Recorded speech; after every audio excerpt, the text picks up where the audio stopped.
할렐루야. 아멘. 금요기도에 나오신 여러분을 환영하고 축복합니다. 아멘. 우리 사랑하는 성도님들 바라보시면서 우리 인사하며 오늘 예배 시작하기 원합니다.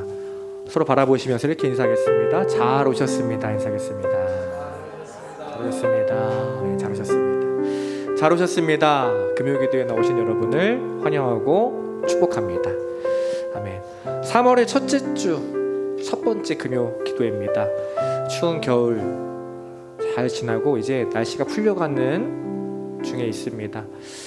지난 겨울 주님께서 지켜주셔서 또 우리의 삶이 주님의 은혜 가운데 살아왔음을 고백합니다.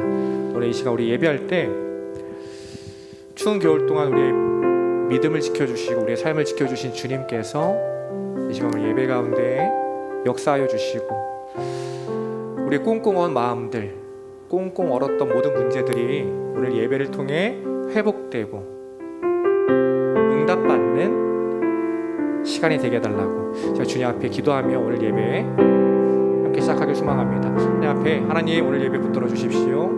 우리의 마음을 회복시켜 주시고 주님을 향한 감사가 회복되는 예배 되게 하여 주옵소서. 주님 만나고 돌아가는 예배 되게 하여 주옵소서. 주님이 주신 생명으로 가득 차는 예배 되게 하여 주옵소서. 함께 기도하며 예배 시작하겠습니다. 기도합니다. 하나님 감사합니다.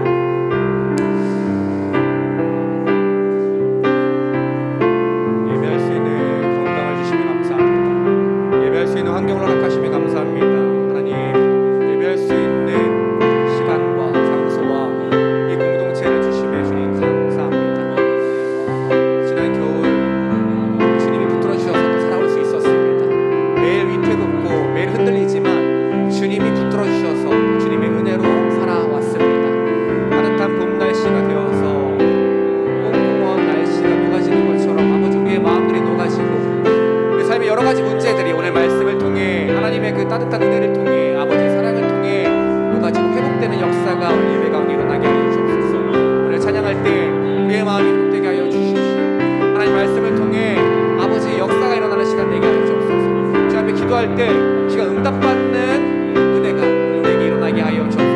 하나님 감사합니다. 우리 입술 가운데 우리 삶 가운데 감사가 회복되는 오늘 예배 주님을 향한 기쁨이 회복되는 예배 되게 하여 주옵소서. 그래서 주님 찬양합니다. 아멘. 우리 함께 찬양합니다. 지난 주일에 함께 찬양했던 찬양입니다. 감사 위에 감사라는 고백인데요. 주 앞에 우리의 감사가 회복되길 소망합니다. 이런 마음으로 함께 찬양하도록 하겠습니다.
찬양합니다. 간절히 올리는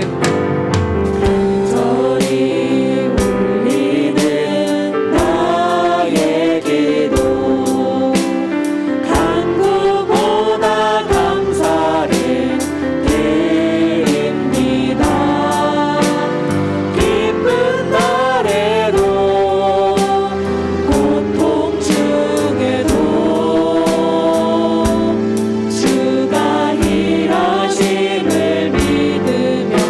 고백합니다. 간절히 울리는 나이도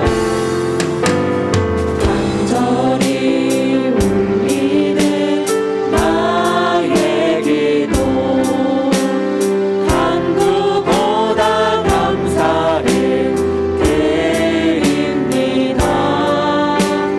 기쁜 날에도 고통 중에도 주가 일하심을 믿으며 감사를 감사 위에 감사를 덮을 때 은혜 위에 은혜가 쌓이네. 모든 일에 감사 모든 순간에 그리 아니하실지라. 아무도 고백합니다. 감사 위에 감사를 덮을 때 감사 위에 감사를 덮을 때 은혜 위에 은혜가 쌓이네. 모든 일에 감사 모든 순간에 그리 아니하실지라도 감사 위에 감사를 덮을 때 감사 위에 감사를 덮을 때 은혜 위에 은혜가 쌓이네. 모든 일에 감사 모든 순간에 그리 아니하실지라도 감사합니다. 그리 아니하실지라도 아무도 고백합니다. 그리 아니하실지라도 감사. 그리 아니하실지라도 감사. 네.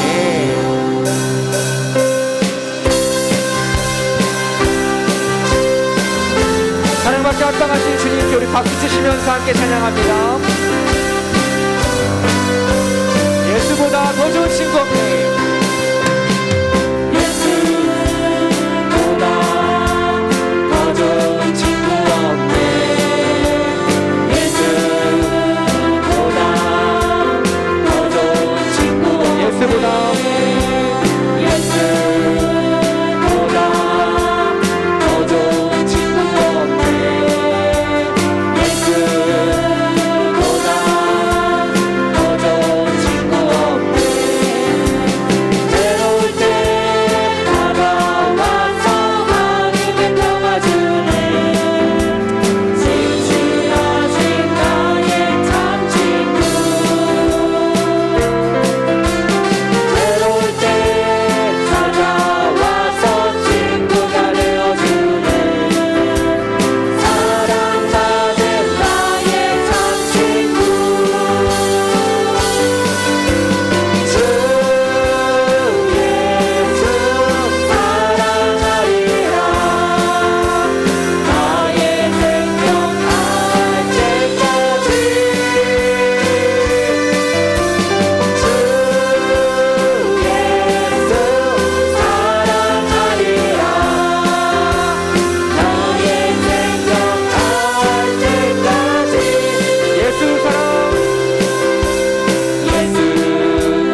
한번 찬양합니다. 예수보다 더 좋은 친구 없네. 예수보다 더 좋은 친구 없네. 예수보다 더 좋은 친구. 예수보다 더 좋은 친구 없습니다. 예수보다 더 좋은 친구 없네. 예수보다 더 좋은 친구 없네. 괴로울 때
두려워 말라.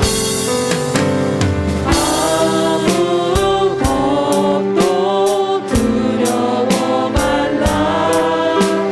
주 나의 하나님이 지켜주시네. 놀라지 마라. 겁내지 마라. 주님 나를 지켜주시네. 내 맘이 힘에 겨워 지칠지라도 주님 나를 지켜주시네. 세상의 험한 풍파 몰아칠 때도 주님 나를 지켜주시네.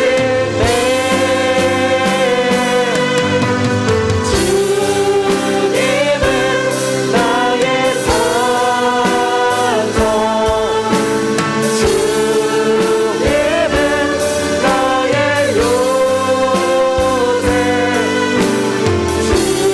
주님은 나의 소망. 나의 힘이 되신. 우리 믿음으로 고백합니다. 아무것도 두려워 말라. 아무것도 두려워 말라. 주 나의 하나님이 지켜주시네. 놀라지 마라. 겁내지 마라. 주님 나를 지켜주시네. 한 번 더 고백합니다. 아무것도 두려워 말라. 아멘. 아무것도 두려워 말라. 주 나의 하나님이 지켜주시네. 놀라지 마라. 겁내지 마라. 주님 나를 지켜주시네. 내 마음이 힘에 겨워 지칠지라도 내 맘이 힘에 겨워 지칠지라도 주님이 우리를 지켜주십니다. 주님 나를 지켜주시네. 세상의 험한 풍파 몰아칠 때도 주님 나를 지켜주시네.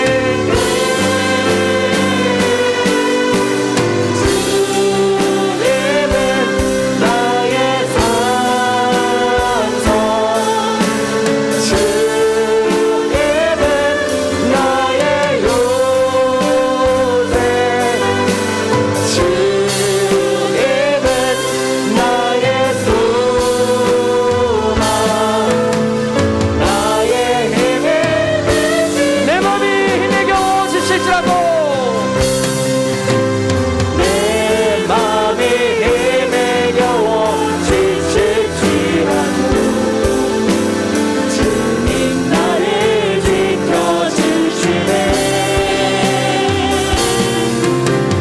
세상의 험한 풍파 몰아칠 때도 주님 나를 지켜주시네.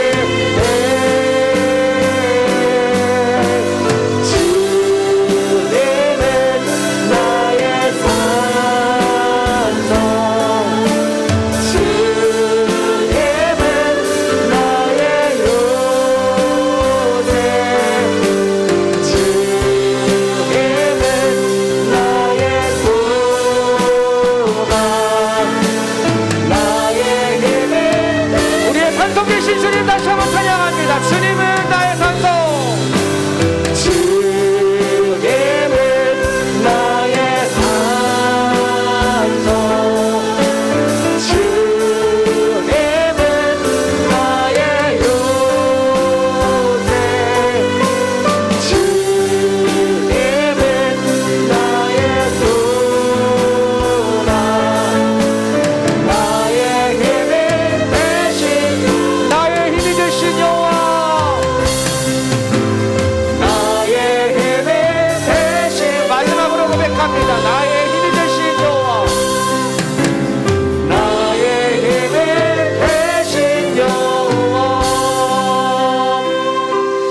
아멘. 주님이 우리의 산성 되십니다.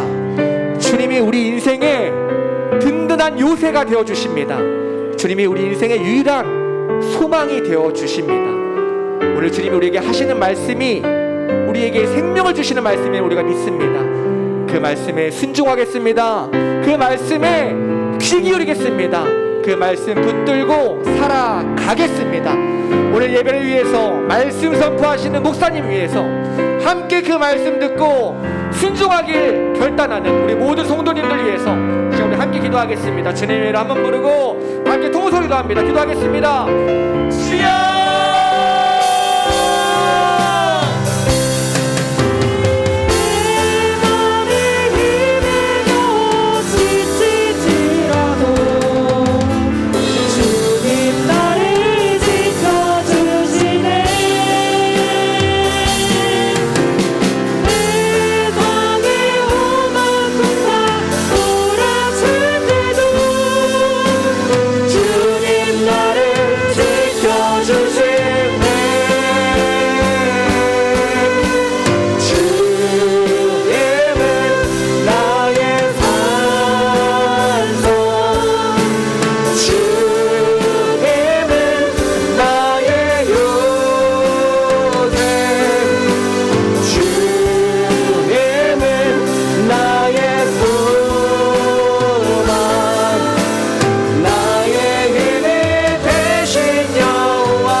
하나님이 불러주셔서 이 자리에 왔습니다.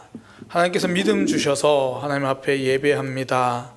오늘도 주님께서 말씀하실 때에 그 음성을 듣게 하시고 또한 하나님께 기도할 수 있는 마음을 주셔서 온전히 하나님에게 집중할 수 있는 밤이 되게 하여 주옵소서. 하나님께 마음 모아 기도할 때 주님 주신 응답을 경험하는 삶이 되게 하여 주옵소서. 예수님의 이름으로 기도드립니다. 아멘. 함께 말씀 보겠습니다. 요한복음 2장 13절에서 22절까지 말씀입니다. 요한복음 2장 13절에서 22절까지 말씀입니다.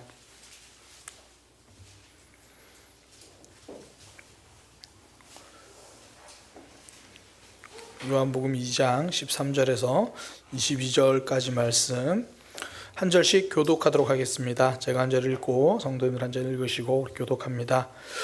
유대인의 유월절이 가까운지라 예수께서 예루살렘으로 올라가셨더니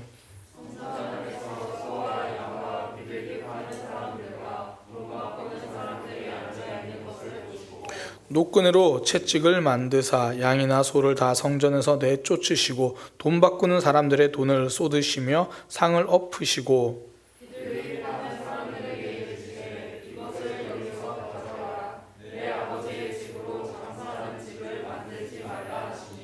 제자들이 성경 말씀에 주의 전을 사모하는 열심히 나를 삼키리라 한 것을 기억하더라.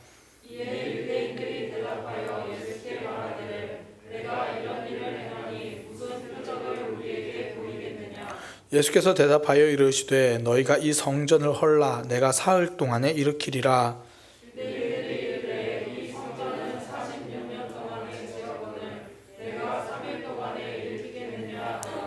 그러나 예수는 성전된 자기 육체를 가리켜 말씀하신 것이라.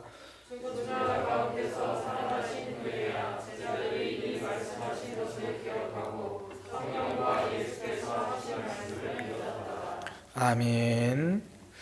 우리 한 목소리로 고백합니다. 중심부터 점검해야 신앙이 세워집니다. 한 번 더 고백합니다. 중심부터 점검해야 신앙이 세워집니다. 저는 하루에 한 잔 정도 커피를 마십니다. 좀 적게 마실 때는 한 이틀에 한 잔 정도 마시고요. 특별히 사람을 만나는 일이 많을 때는 3잔도 마시기도 합니다. 한 잔을 마시나 3잔을 마시나 자는 데는 크게 지장이 없습니다. 그럼에도 불구하고 제가 커피를 잘 몰라요. 지금도 잘 모르지만 이전에는 더 몰랐어요.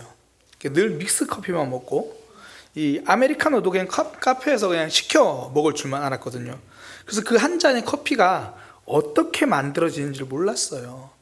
단순하게 이제 믹스 커피에 보면 커피 알갱이가 있는 것처럼, 그래서 또 타 먹을 때 보면 커피를 넣고 프림을 넣고 설탕을 넣잖아요. 그래서 저는 커피라는 게 커피 가루를 갈아서 그걸 물에 타서 마시는 건 줄 알았어요. 그러니까 그런 게 커피인 줄 알았어요. 그러다가 우리 교회 와서 이제 커피에 대해서 조금 알게 됐습니다. 그러나 지금도 잘 몰라요. 더욱이 이 커피 원두 자체만 보면 이게 얼마나 훌륭한 커피인지를 제가 몰라요. 그러니까 진짜 그런 거 있잖아요. 이건 먹으면 안 되겠다. 이 정도는 이제 알아요. 이건 이제 먹으면 안 되는 거구나. 그 정도는 아는데 이 원두만 보고도 이게 얼마나 좋은지 잘 몰라요. 근데 그 커피가, 그 원두가 얼마나 좋은지 아는 방법이 있습니다. 그라인더에 잘 갈아가지고요, 뜨거운 물을 부으면 그제야 알 수 있습니다.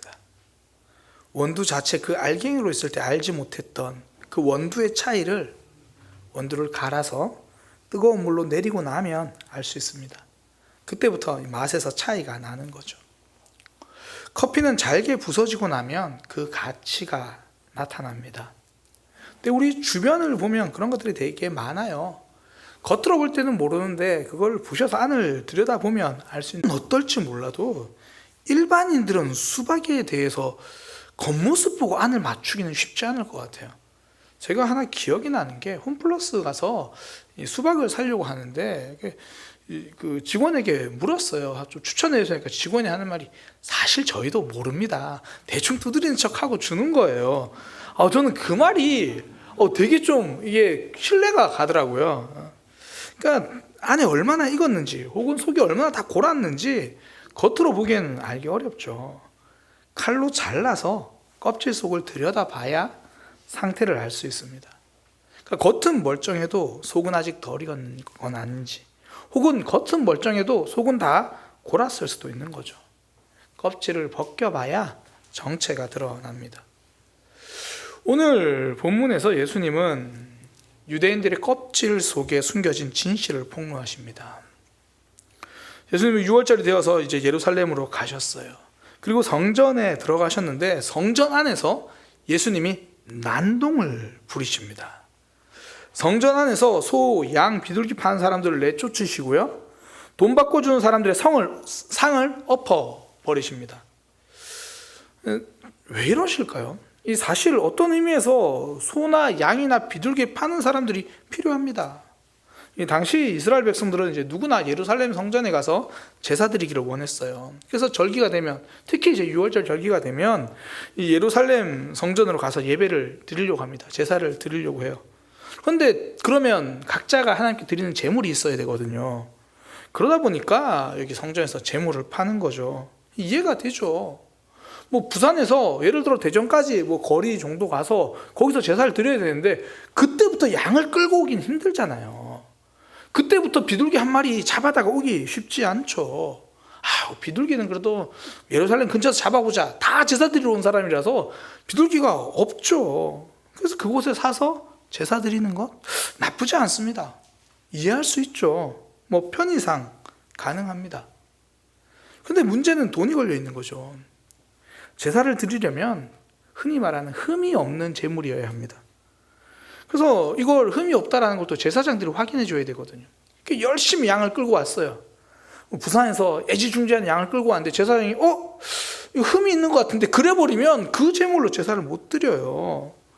그래가지고 그걸 확인하기 쉽지 않으니까 성전에 가서 사는 거예요. 성전에 가면 쉽게 말해서 제사장들이 도장 찍어준 거예요. 이거 흠이 없다. 대신에 비쌉니다. 그러니까 무슨 의미인지 아시겠죠? 이 짐승을 파는 상인들과 제사장들 간에 그런 결탁이 있다라는 거죠. 흠이 없는 재물을 가지고 제사를 드린다. 이거 마음은 좋죠. 근데 속내는 그게 아니라는 거예요. 그 중심에는 그게 아니더라는 거예요.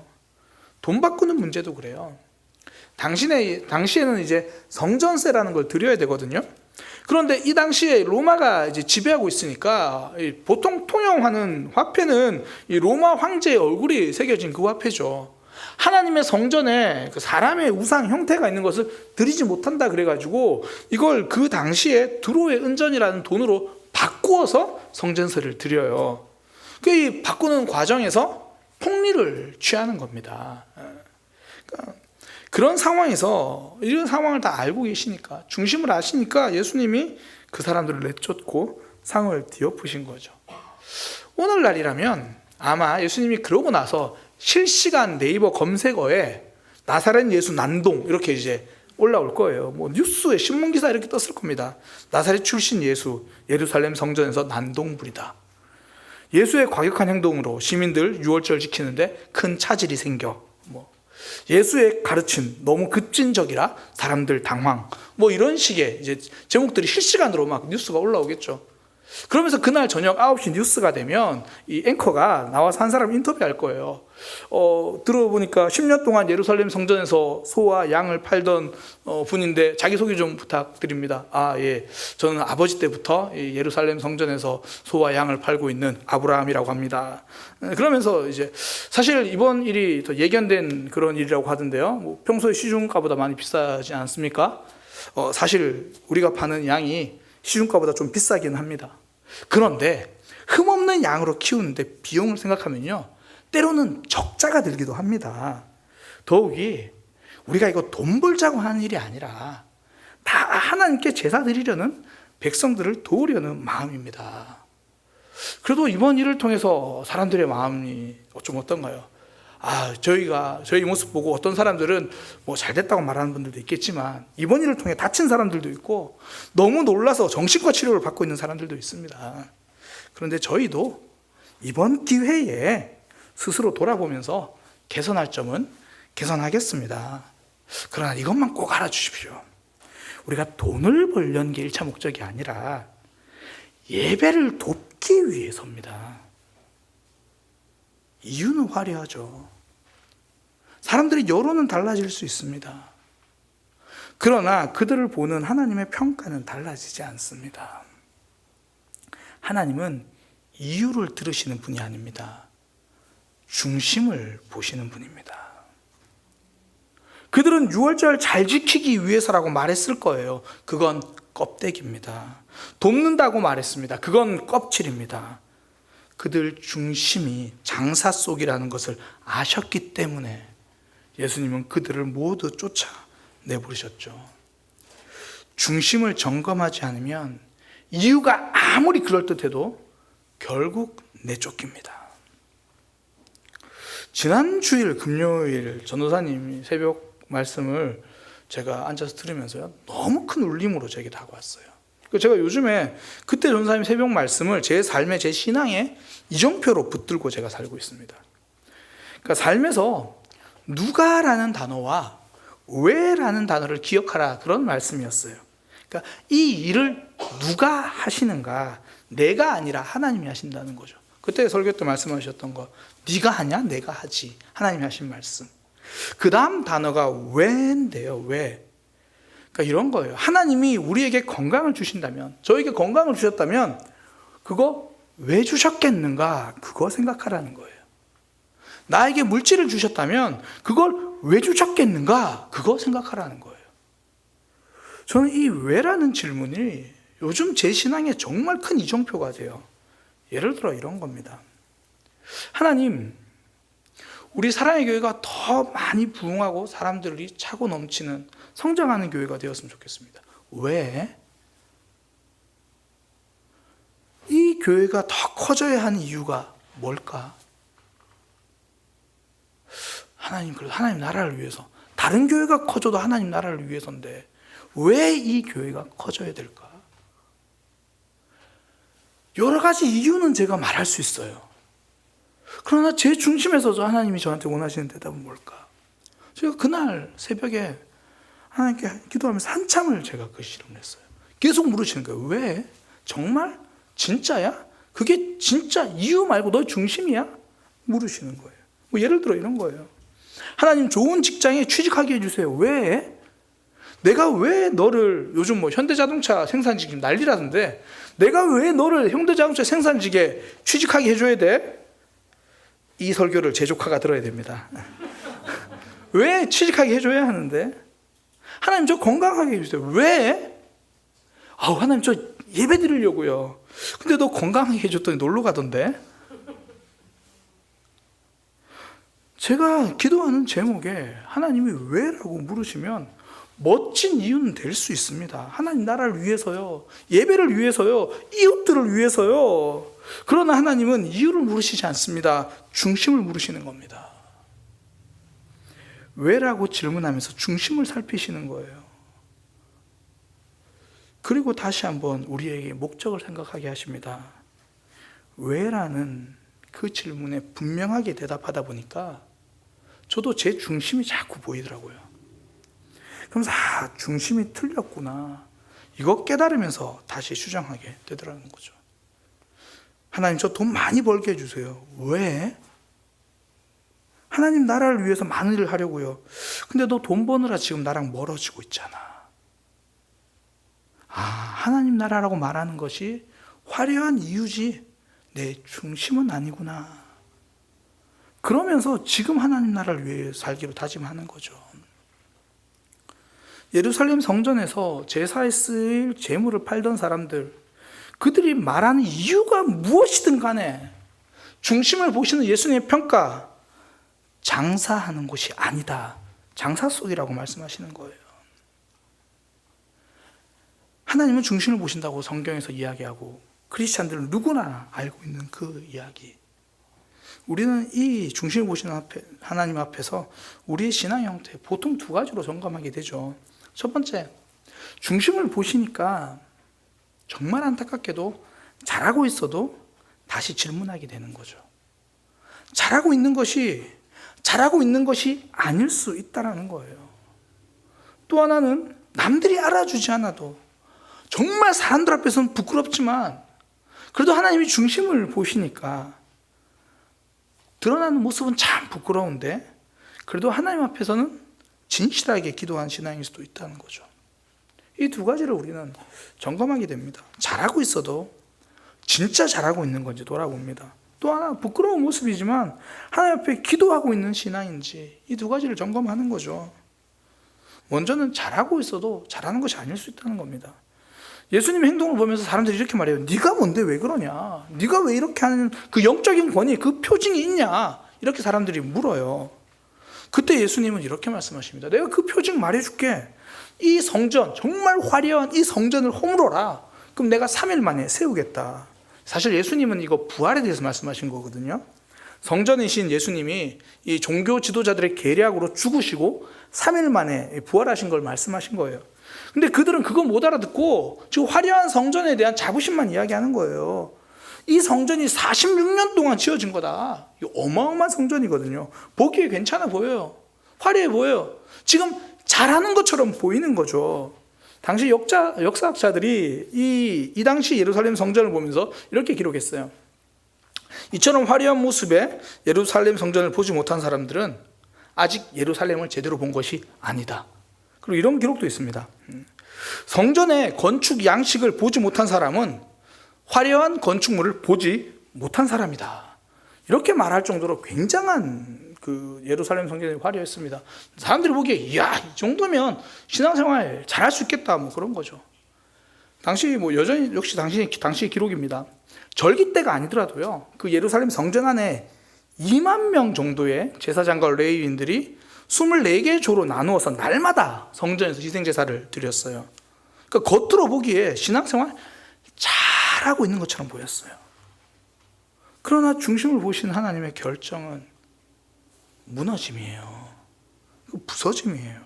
허물어라. 내가 허물 것이다. 중심을 보신 하나님이 계시기에 지금 내가 잘하고 있는 것이 아닐 수 있다는 거죠. 그 취업을 위해서 영어 공부를 하는 사람들 중에요, 이 토익 점수는 높은데 영어를 못하는 사람들이 많다고 합니다. 그러니까 영어를 잘 못하는 사람들이 많다고 해요. 그러니까 토익 학원에 가면 영어를 가르쳐 주는 게 아니라 토익 문제 푸는 법을 가르쳐 준대요. 그래서 어느 정도만 영어를 하면 그 회사에서 요구하는 커트라인 토익 점수는 다 낼 수 있대요. 그러니까 점수는 커트라인 넘을 만큼 높은데 영어 실력은 이 정도로 머물러 있는 거죠. 그래서 스스로가 내가 보기에는 괜찮다고 생각하지만 실제로 내 모습은 아닐 수 있다는 거죠. 우리의 신앙이 혹여나 이렇지 않은가 생각하면서 우리는 사람들 앞에 대답하기보다 하나님 앞에 나 자신을 점검하는 거죠. 남들이 보는 내 모습보다 하나님 앞에서 하나님 보신 내 모습, 그것을 돌아보는 거예요. 남들 앞에서 말하는 이유는 그럴듯하고 괜찮을 수 있습니다. 그러나 하나님이 보시는 중심은 다를 수 있다는 거죠.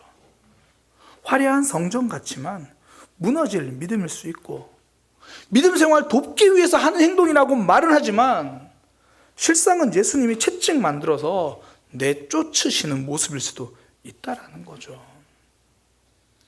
지난 중보기도에 대한 주일 말씀을 듣고 구역 교사님들과 함께 나누면서 어떤 분이 그런 얘기를 하더라고요. 지금까지 남들을 위해서 기도한다고 말하지만 나의 마음으로 기도했던 것 같습니다. 저 사람은 저게 틀렸으니까, 저게 안 되니까 나의 마음으로 수정해달라고 기도한 거죠. 하나님의 마음으로 사랑하며 기도했던 것이 아니라, 이유는 중보기도인데 중심은 정죄일 수도 있다라고 스스로 고백하는 모습이죠. 또 하나, 어떨 경우에는요, 남들이 알아주지 않아도 남들이 보기엔 참 부끄럽고, 야, 저 사람 뭐 저래가지고 예수 믿는 사람 맞나라고 싶어 보일 수 있는 모습일 수도 있지만 하나님 앞에서는 진실하게 몸부림치고 기도하는 신앙일 수 있다는 거예요. 복음서에서 예수님의 모습을 말할 때 자주 나오는 표현 중에 하나가 아신다라는 표현이에요. 아시고. 마태, 마가, 누가, 요한 모두에서 나와요. 예수님은 사람들의 생각을 아시고, 중심을 아시고, 믿음을 아시고, 아신대요. 다 아시는 하나님은 사람들 앞에서 부끄러워하는 연약함도 귀하다고 안아주시는 거죠. 한날은 예수님이 정말 민망한 자리에서 앉아 계신 적이 있어요. 성경에 보면, 마가복음에 보면 헌금함 앞에 예수님이 이렇게 앉아 계신 거예요. 사람들이 헌금을 어떻게 하나 보고 계신 거예요. 와, 우리 교회도 지금 뒤에 헌금함 있는데 주일 예배 시작하기 전에 제가 거기 서가지고 이제 보는 거예요. 성도님들이 헌금을 얼마나 하나. 예수님이 그러고 계신 거예요. 보시는데 그때 예수님이 한 과부가 뭐 오늘날로 말하면 대략 한 1,500원, 그런데 뭐 뉘앙스상 뭐 500원짜리 동전 2개 헌금하신 걸 보면서 크게 칭찬을 하시는 거죠. 근데 칭찬이 그냥 칭찬한 정도가 아니라 마가복음 12장 보면 이렇게 나와요. 예수께서 제자들을 불러다가, 그러니까 이리 와봐. 여기 진짜 헌금 많이 한 사람이 있어. 그러면서 그 과부의 헌금을 칭찬하십니다. 어디로 봐도 헌금 많이 한 게 아니에요. 근데 왜 그렇게 칭찬하십니까? 그 중심을 아시기 때문이죠. 전 재산이라고 말하는 그 돈, 그 중심이라는 게요. 그 여인이, 그 과부가 과연 기쁘게 냈을까요? 저는 그 전재산이라는 말 속에 고민이 들어있는 것 같아요. 고민하며 냈을 거예요. 손 떨면서 냈을 거예요. 이게 아깝다는 생각이 아니라 꼭 필요하다는 생각은 하면서도, 그런 고민하면서도 하나님 앞에 가지고 왔겠죠. 그러면서 스스로는 또 부끄럽다고 생각했을지도 모르겠습니다. 사실 우리 믿음이 그럴 때가 있잖아요. 하나님 앞에 신앙생활 하는 부분 때문에 갈등하고 고민되고, 때로는 그 결정이 진짜 힘들기도 하고, 그러면서 계속 이 문제 가지고 갈등하고 고민하는 내 모습 보면서 부끄럽기도 하고, 어떤 이들에게는 아마 그런 사람도 있을 거예요. 예배 한번 나오는 게 뭘 그리 어렵다고. 근데 그 사람에게는 그 예배 한번 나오는 것이 정말 대단한 결단일 수 있거든요. 누구에게는 예배 나오는 것이 밥 먹는 것보다 쉬운 일일 수 있지만, 어떤 이들에게는 일주일 내내 결단 끝에 나오는 예배일 수 있다는 거죠. 이번에 청년들이 수련회 준비하면서 많은 청년들이 참여하게 해달라고 임원들이 많이 기도했대요. 그럼에도 불구하고 끝까지 고민하고 갈등하고 나올까 말까 임원들의 그 속을 막 끓였던 그 청년들, 수련회 당연히 나와주는 게 그게 한번 뭐가 힘들다고. 아니요. 그 참석이 그의 삶에서는 어떻게 보면 중심을 바꾸는 그 행동보다 더 어려웠을 수 있는 거죠. 우리가 보기에는 대수롭지 않아 보일 수도 있습니다. 그러나 그 삶에서는 하나님 앞에 용기 낸 결단일 수 있다는 거죠. 작은 믿음의 행동일 수 있습니다. 그러나 중심을 보신 하나님께서는 그 믿음을 칭찬하시는 거죠. 남들이 알아주지 않고 꺼내기도 부끄럽지만 그래도 그 중심을 고민하는 마음일 수 있다는 거죠. 성도는 얼마나 대단한 이유인가 보다 중심부터 점검합니다.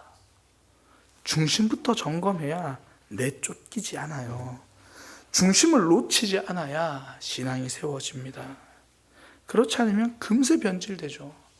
6월절, 하나님께 구원받음을 기억하는 절기잖아요. 그런데 중심이 변질되니까 무거운 짐, 수고로운 삶이 되어버렸어요. 사람들 앞에서는 이유가 드러나지만, 이유를 말할 수 있지만 하나님 앞에서는 중심이 드러납니다. 그래서 하나님이 계속 우리에게 말씀으로 중심을 건드리시는 거예요. 책망하고 꾸짖기 위함이 아니라 회복시켜 주시기 위함이죠. 예수님이 노끈으로 채찍을 만드신 이유는 그들을 내쫓으시려는 것이 목적이 아니라 성전을 깨끗하게 하시려는 목적입니다. 회복시키기 위함이죠. 거짓된 믿음을 치료해 주시기 위함이죠. 말씀을 통해 또 하나님이 우리에게 채찍을 들고 계신다면 우리에겐 소망이 있습니다. 하나님 우리를 그렇게 다시 한번 세워주실 겁니다. 중심부터 점검해야 신앙이 세워집니다. 사람들에게 말할 수 있는 이유가 아니라 보신 하나님 앞에 엎드릴 수 있는 믿음, 그런 모습 되기를, 그런 모습에 살아가는 저와 여러분이 되기를 소망합니다. 기도하겠습니다. 중심부터 점검해야 신앙이 세워집니다. 하나님, 사람들에게는 이런 이유도 말할 수 있고 사람들에게는 저런 목적도 이야기할 수 있지만 중심을 보신 하나님이 물으시면 할 말이 없을 때가 많습니다. 왜라고 물으시면 말문이 막힐 때가 있습니다. 그때 이유를 찾기보다 하나님께 긍휼을 구하며 하나님 앞에 엎드릴 수 있는 삶이 되게 하여 주옵소서. 계속 중심을 물어보신 하나님, 우리를 다시 한번 세워주시기 위함이고 회복시켜 주시기 위함임을 기억하고 그 말씀 앞에 엎드리는 삶이 되게 하여 주옵소서. 예수님의 이름으로 기도드립니다.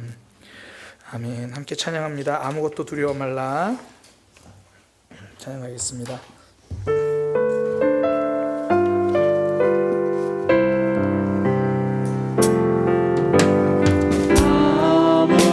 아무것도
고백합니다. 아무것도 두려워 말라. 우리의 믿음 하나님께 달려 있습니다.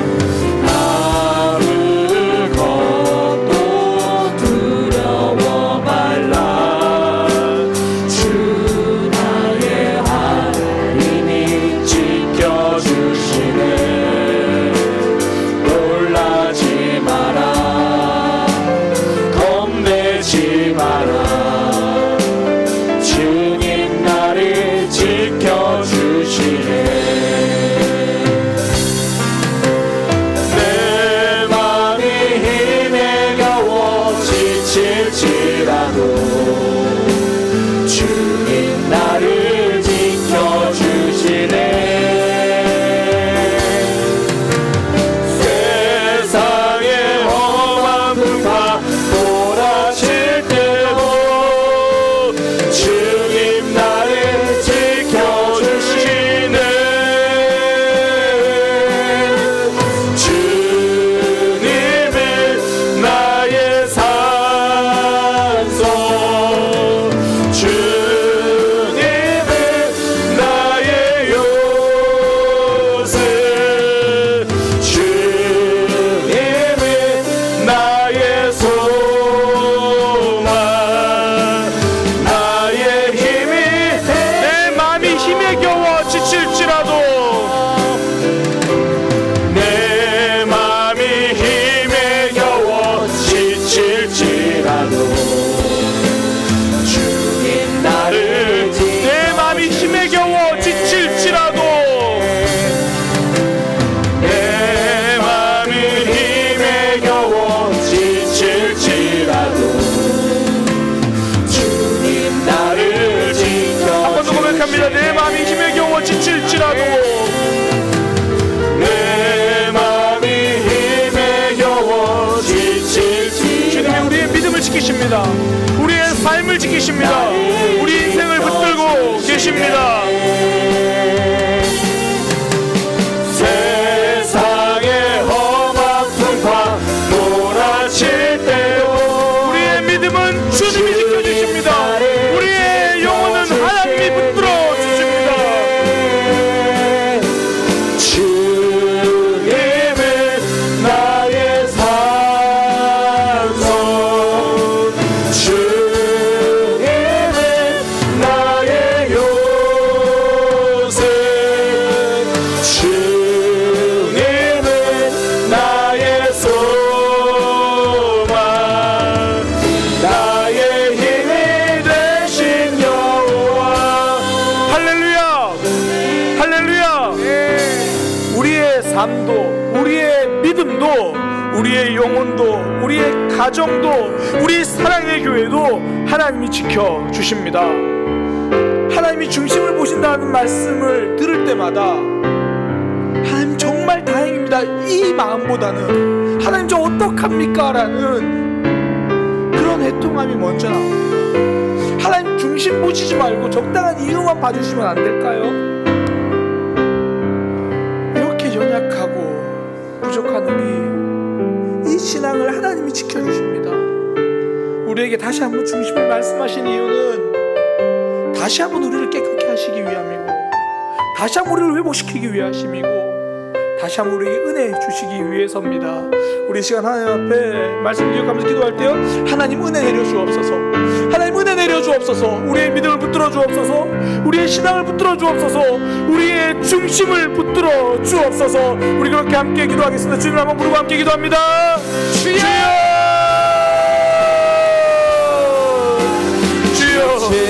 만물보다 부패한 것이 마음이라고 하셨습니다. 바로 우리의 중심이 그렇습니다.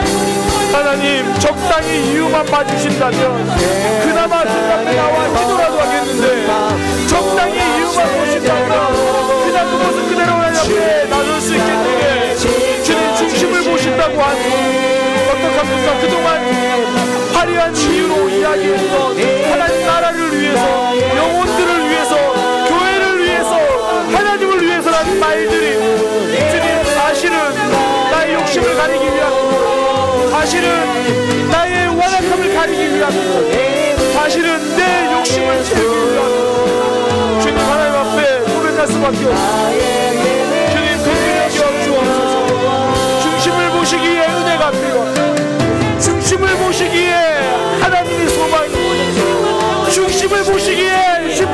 사람입니다. 하나님, 우리의 믿음 지켜주옵소서. 우리의 삶과 희망과 믿음과 가정을 지켜주옵소서. 우리 사랑의 교회에 지체한 사랑한 사람 아니 먼저 한국 사람은 정도 주님 지켜주옵소서. 주님 지켜주옵소서. 하나님을 의지하오니 주님 붙들어 주옵소서. 주여 한없이 연약하고 여전히 부끄럽고 여전히 하나님 앞에 설 수 없는 자입니다.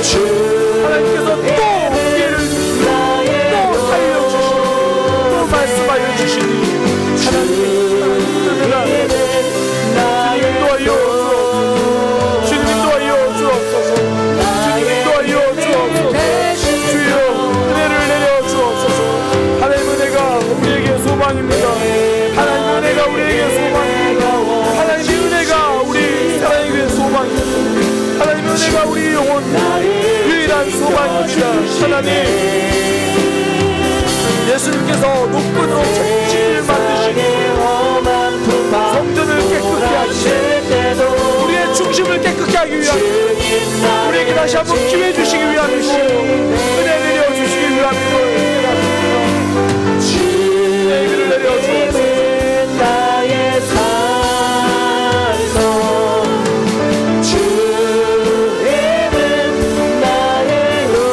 나의 삶에도 우리 가족들에게도 우리 교회에도 내가 속한 모든 곳에서 하나님 은혜 내려 주옵소서. 사랑의 교회에 은혜 내려 주옵소서. 우리 가족들에게 은혜 내려 주옵소서. 우리 그렇게 계속 하나님께 기도하겠습니다. 하나님 우리가 가지고 많은 기도 제목들을 드립니다.